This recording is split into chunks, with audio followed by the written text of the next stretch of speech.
Day 2 తిన్న వెంటనే ఇంకా ఫ్లైట్ ఎక్కడానికి స్టార్ట్ అయిపోయాం. ఇంకా ఎక్కిన వెంటనే తెలుసు కదా మర్యాదలు ఫ్లైట్లో. ఫ్లైట్ ఎగిరే ప్రతిసారి నాకేంటో జైంట్ వీల్ ఎక్కినట్టు అనిపిస్తూ ఉంటుంది. ఫుడ్ పెట్టారు, తినేసి పడుకొని లేచేసరికి థాయిలాండ్లో ఉన్నాను. అసలు బ్యాంకాక్ వచ్చి బ్యాంకాక్ని చూడకుండా వెళ్ళేది చాలా బాధాకరం. నేను ఇండియన్స్కి థాయిలాండ్ వీసా ఫ్రీ అనుకున్నాను, కానీ వీసా కావాలి.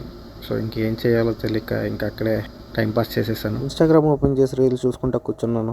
సో ఇక్కడ బ్యాంకాక్ నుంచి మా కొలీగ్ ఒకరు నాతో పాటు జాయిన్ అయ్యారు. రాగానే ఇద్దరికి కలిసి ఇంకా ఒక 3 గంటలు వెయిట్ చేసాం.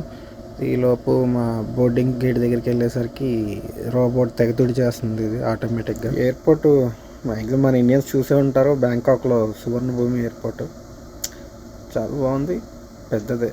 సో ఇప్పుడు బ్యాంకాక్ నుంచి జకార్తాకి వెళ్తున్నాం, ఇండోనేషియాకి. మార్నింగ్ నుంచి వెయిట్ చేసి అలసిపోయాను, ఇంకా నిద్రపోయాను.